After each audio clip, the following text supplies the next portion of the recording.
Assalamualaikum warahmatullahi wabarakatuh. Sahabat AY, ketemu lagi kita di Ahmad Yani Channel. Kita kali ini melanjutkan pembicaraan kita pada episode yang sebelumnya, bahwa kita sudah membicarakan bahwa begitu suramnya, begitu banyak sekali persoalan-persoalan ekonomi seputar kita, kelihatannya harapannya sangat tipis. Ada kata kuncinya tadi, Bang Said juga mengatakan masih ada harapan. Dan harapan ini baru bisa menjadi kenyataan kalau tipologi pemimpinnya itu yang betul-betul ingin menyelesaikan problem, yang tidak ingin membuat legasi secara personal. Artinya beban sekarang ini menjadi beban yang cukup besar, menjadi hutang kita cukup besar pada generasi yang akan datang. Nah, Bang Said, kita kan tadi dari awal sebelumnya sudah membicarakan itu. Menurut Bang Said, apa persoalan yang menjadi persoalannya begitu berat? Terus kan kita harus meninggalkan warisan yang cukup baik. Kata orang tua pun sendiri, kita tidak boleh meninggalkan warisan hutang yang begitu banyak kepada anak-anak kita, anak cucu kita, sehingga kita menjadi orang yang zolim terhadap generasi-generasi yang akan datang.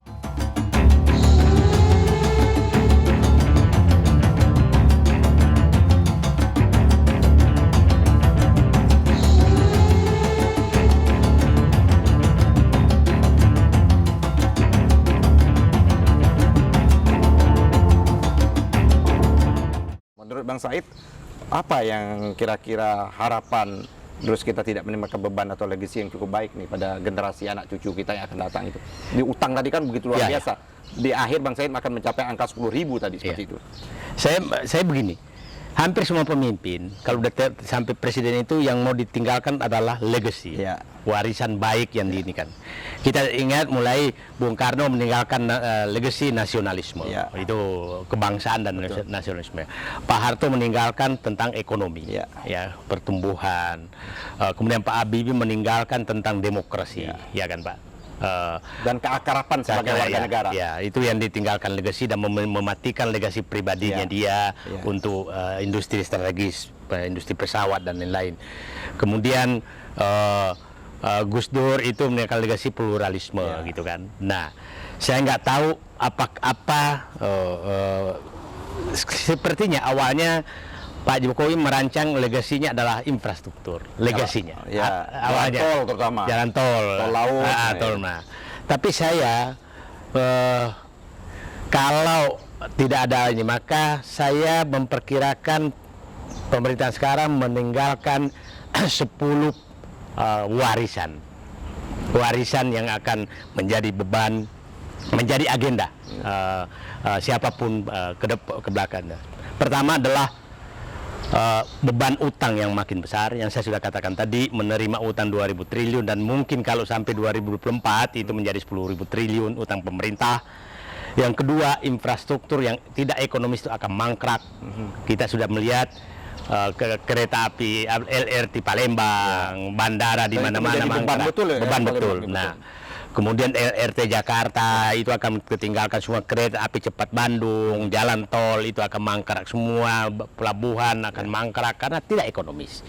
Yang ketiga adalah pengangguran dan kemiskinan makin meningkat. Kita tahu sekarang pengangguran terbuka sudah kemiskinan sudah hampir 30 juta kembali yang terbuka. Gini rasio kita juga gini rasio semakin jauh, orang kaya semakin ketimpangan. Jadi pengangguran, kemiskinan dan ketimpangan semakin meningkat. Itu yang ketiga. Yang keempat adalah kerugian negara karena korupsi, kebocoran keuangan negara juga semakin meningkat. Yang kelima adalah krisis dan ketergantungan pangan. Rektor IPB teman saya, adik kelas saya sudah membuka data bahwa kita sudah ketahanan pangan kita sudah di bawah Zimbabwe dan Ethiopia. Ini parah sekali. Kemudian yang keenam adalah rusaknya kohesivitas sosial. Itu karena mulai terjadi 2012, kita masih ingat JASMAP dibentuk. Nah, kohesivitas sosial mulai buzzer tumbuh di mana-mana, subur. Nah, itulah kohesivitas sosial. Kemudian partai dipecah belah, kalau ada macam-macam nah, kemudian ketujuh adalah politik oligarki dan dinasti. ini juga sebagai warisan. Kasat mata ini. Kasat mata, oligarki dan dinasti. Perlu saya jelaskan Kayak apa? kemarin kan pelantikan di istana Ya. anak dan mantu. Mantu itu apa, masuk muri harusnya. Nah, itu dan semua bukan hanya di pusat, sampai ke daerah, serah terima dari bupati suaminya ke istrinya, ke anak itu. Nah, politik oligarki dan dinasti ini dua-duanya berbahaya. Oligarki adalah kumpulan orang-orang yang menikmati kekuasaan mengabaikan rakyat. Itu oligarki, dan biasanya cukong kekuasaan yang berkuasa. Yang ke-8 adalah penguasaan asing terhadap sumber daya alam. Ini semakin meningkat, dan ini bahaya sekali, asing dan para cukong. Yang ke-9 adalah kerusakan lingkungan hidup. Ini tinggi sekali. Dan ke-10 adalah kemerosotan kesehatan dan kualitas pendidikan. Ini turun sekali, dan kira-kira biasanya memperbaiki ini butuh minimal 25 tahun, satu generasi. Dos generasi ya. Dos generasi. Apalagi dengan kondisi COVID ini kan tidak semua daerah punya infrastruktur untuk belajar melalui daring. Betul. Nah, 10 itulah warisan yang akan ditinggalkan. Pertanyaannya adalah, kita harus berpikir sekarang, bagaimana bangsa ini menyelesaikan 10 warisan tersebut. Nah, ini memang dibutuhkan pemimpin, bukan pemimpi. Pemimpin, bukan pemimpi. Nah, ini yang saya bilang Pak Ahmad, saya sih berharap siapapun di negeri ini cobalah fokus memperbaiki negeri ini dengan 10 warisan ini. 10 warisan ini yang sangat berat. Itu menurut saya yang harus kita tidak perlu lagi terlalu jauh memikirkan yang lain, tapi ke 10 hal itu aja. Dari 10 itu kan dia kan tidak datang seketika ya, Bang Said. Tanya by design juga yang diciptakan, bukan karena kelemahan. Tadi kan bicara kelemahan ini, mungkin ada skenario lain. Bangsa kita ini kan bangsa yang kaya raya sesungguhnya. Saya membacanya begini. Ini kan karena oligarki ini, maka memang ada upaya untuk membuat semua pihak tergantung kepada oligarki. Maka kemandirian harus dihilangkan. Intelektual harus dibungkam. Kemudian orang-orang yang vokal harus dibungkam. Kemudian ekonomi harus diambil dan bikin ketergantungan. Nah, itu sedang terjadi. Nah, termasuk infrastruktur politik. Bang Yani tahu persis bagaimana infrastruktur politik. Langkahnya memang sangat sistematis, karena yang dihancurkan dulu adalah infrastruktur politik. Karena kunci utama. Kunci utama. Nah, baiknya infrastruktur politik bahkan berdampak baiknya yang lain. Nah, buruknya infrastruktur politik berdampak juga buruk yang lain juga. Karena ini pusat kebijakan. Jadi saya kalau mau diurut, maka yang harus dihentikan pertama untuk membenahi yang lain, maka adalah hentikan oligarki dan dinasti. Itu dulu. Sistem, mengatur sistem, membuat sistem agar oligarki dan dinasti itu tidak berlanjut, sehingga cukong-cukong kekuasaan tidak lagi berkuasa seperti sekarang. Apa artinya kedaulatan partai politik menjadi utama? Partai politik harus steril dari cukong dan seperti itu. Ya, jadi saya begini, Pak. Kalau sistem sudah diubah bahwa cukong tidak lagi, intinya kan begini. Proses rekrutmen politik butuh biaya besar, sehingga mencari cukong, betul. Mencari cukong. Nah, jadi kalau menyelesaikan adalah infrastruktur politik adalah hentikan dulu, Pak Yani ahli politik, hentikan dulu biaya politik tinggi. Nah, ini sudah berhasil sekarang. Nah, ini harus dihentikan kalau memang mau menyelamatkan negara. Nah, jadi kalau saya ditanya apa agenda pertama yang harus diselesaikan adalah hentikan proses politik yang berbiaya sangat tinggi, sehingga orang-orang idealis. Orang idealis itu pasti nggak punya uang, tapi punya idealisme. Nah, kalau butuh uang pasti menyerahkan dirinya kepada para cukong. Nah, ini Bang Said, sesungguhnya kalau kita mau menghentikan ini kan ada di hulunya ini kan ada masalah sistem politik kita. Sistem politik kita ini diatur oleh undang-undang partai politik, ada lagi diatur lagi dan melaksanakan itu disebut undang-undang pemilu. Undang-undang pemilu kita ini berbayar yang cukup tinggi, berbiaya cukup tinggi. Baik undang-undang pemilu menyangkut parlemen maupun presiden, dengan yang disebut dengan parliamentary threshold dan presidential threshold. Presidential threshold inilah membuat kita sejak 2004 kohesivitas kita sangat terganggu seperti itu, dan kita sulit mencari pemimpin-pemimpin. Seolah-olah pemimpin itu hanya 2-3 orang, padahal bersebaran calon-calon pemimpin itu yang baik. Yang kedua adalah proses pilkada. Mungkin dari awal dulu saya termasuk orang yang belum melihat bahwa pilkada ini harus dilakukan langsung, dia harus bertahap dulu seperti itu, dikembalikan lagi mekanismenya kepada DPRD dan sebagainya, karena itu berkolerasi betul Bang Said di daerah-daerah ya kan yang sumber daya alamnya sumber daya alamnya cukup besar, biaya pilkadanya cukup tinggi dan itu bermain cukong. Bahkan yang tertinggi itu kan daerah Kalimantan Selatan. Kalimantan Selatan itu untuk menjadi bupati itu ratusan miliar. Dengan Lampung, karena Lampung itu punya yang namanya daerah lahan yang luas, yang subur sekali. Di sana ada tebu dan lain sebagainya. Bahkan teman-teman saya menyatakan Lampung itu ditentukan orang per orang saja, siapa mau jadi gubernur, siapa mau jadi, mereka yang menentukan, karena mereka betul-betul menyekam ini oligarki tadi. Nah, di daerah-daerah lain seperti itu. Nah, memang perbaikannya satu di antara memperbaiki suprastruktur ini. Tanpa memperbaiki suprastruktur, kita mengulangi lagi masuk ke lubang yang sama yang berkali-kali.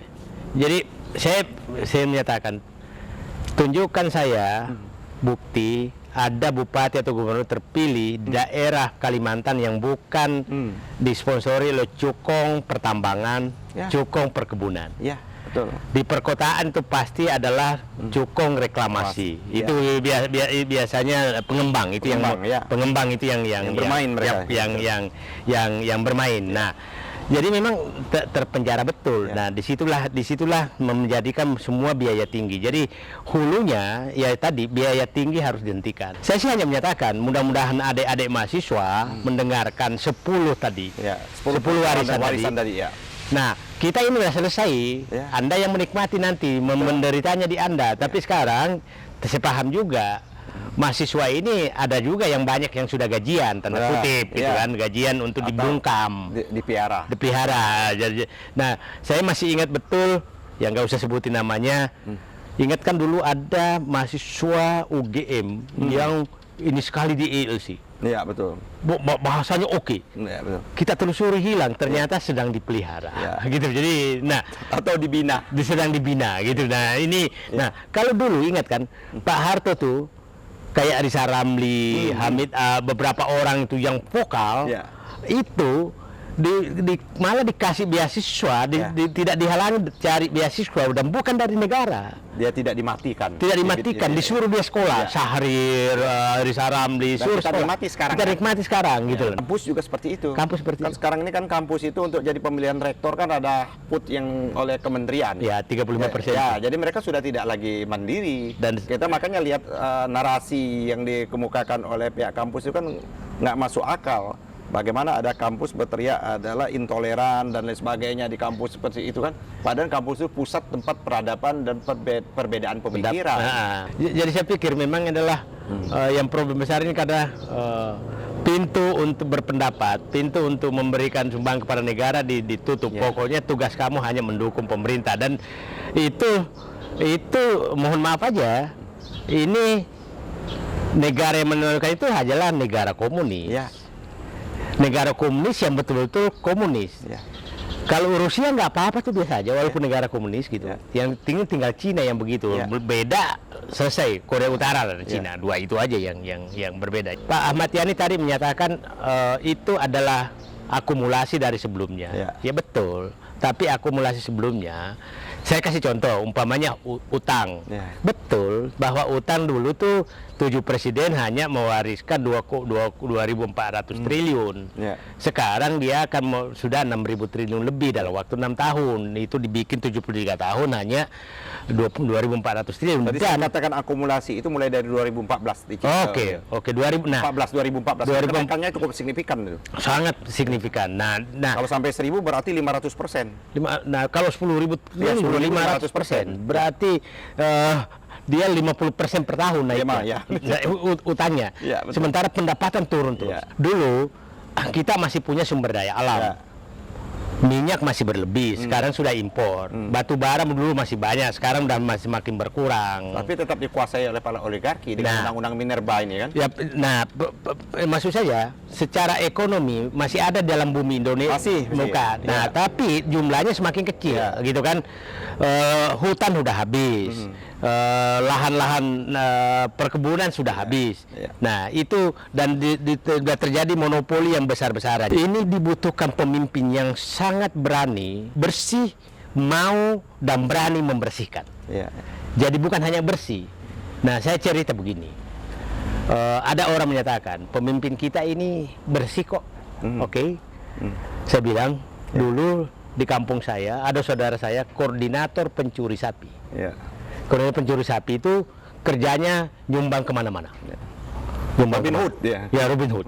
Ini jangan sampai kita mencari pemimpin sebenarnya dia koordinator pencuri sapi gitu loh. Nah, namanya baik, tapi anak buahnya yang mencuri gitu. Nah, Oke, Bang Said, jadi memang dari 10 warisan ini dibutuhkan ya, akhirnya kembali lagi pada leadership yang tangguh ya. Betul. Leadership yang tangguh, leadership yang ingin betul-betul menegakkan kedaulatan. Yep. Tidak ada lain, seluruh gerak pikirannya, alam pikirannya, karyanya, kerjaannya dalam rangka untuk rakyat sesungguhnya.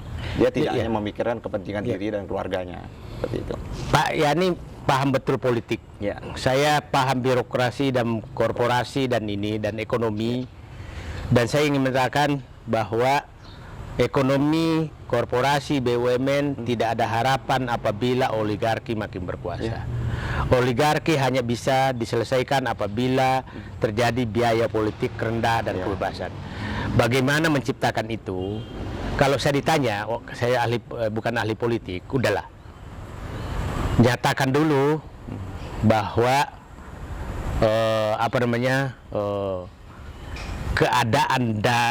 keadaan darurat dalam tanda kutip SOS untuk membenahi dulu sistem.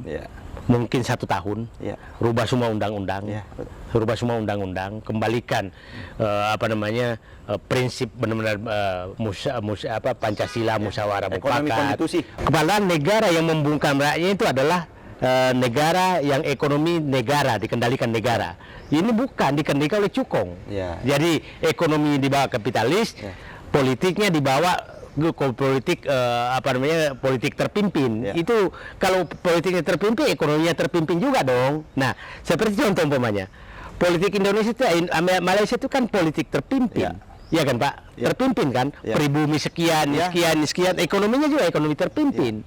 Kita ini mau politiknya sistem terpimpin tapi ekonominya kapitalis gitu. Nah, sehingga karena ini terpimpin mau ekonomi terpimpin dengan cara membungkam, maka para cukong yang membiayai ini. Jadi sekali lagi saya kembali, kunci persoalan utama adalah politik berbiaya tinggi yang dibiayai cukong. Dan negara ini hanya bisa diselesaikan apabila ada pemimpin yang berani berdiri di hadapan para cukong. Aku adalah pemimpin. Kau harus tunduk pada aku, bukan aku tunduk pada kamu. Gitu. Ya, memang ada semacam jalan ya oleh para oligarki ini. Nggak capek-capek lah menguasai Indonesia ini. Kuasai aja beberapa kepala. Betul. Iya kan? Kepala-kepala ini ya mohon maaf aja lah kawan-kawan sahabat-sahabat saya, ketua-ketua umum partai. Ya kan? Dengan menguasai ketua umum partai ya dia sudah menguasai Senayan seperti itu. Yang itu yang tadi. Sehingga dia apa kepentingan-kepentingan mereka bisa masuk. Kepentingan tentang tambangnya masuk undang-undang Minerba, ya kan? Kepentingan tentang lahan usahanya, perkebunannya masuk undang-undang HGU. Betul. Dia tembok seperti itu. Dia tidak memikirkan lagi kepentingan rakyat. Jadi putus ini antara kawan-kawan infrastruktur politik ini dengan rakyat sesungguhnya putus. Itu. Karena sistem politik kan Pak Yani kan sistem fraksi. Betul. Sistem fraksi apa ketua-ketua umum? Betul. Ketua umum apa hasil lobby?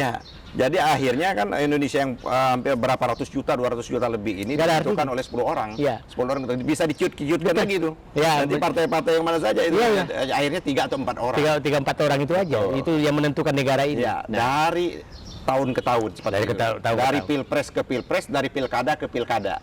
Itu aja yang terjadi. Jadi memang menguasai Indonesia lebih gampang.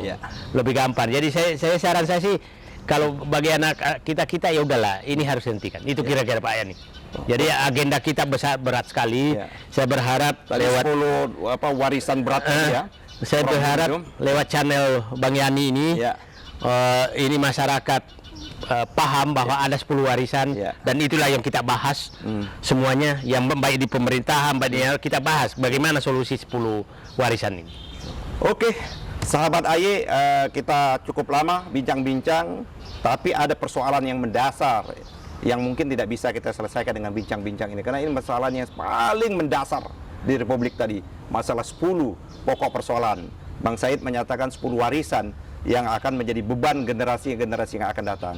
Kata kuncinya adalah tingkat kepedulian kita bersama. Kita nggak bisa membiarkan, karena negara kita ini adalah negara kita, milik kita bersama. Sahabat AY, kita akan ketemu lagi pada episode-episode yang berikutnya. Tunggu di channel ini, karena channel ini bicara masa adil dan terpercaya. Kita ketemu lagi. Billahi taufiq wal hidayah. Wassalamualaikum warahmatullahi wabarakatuh.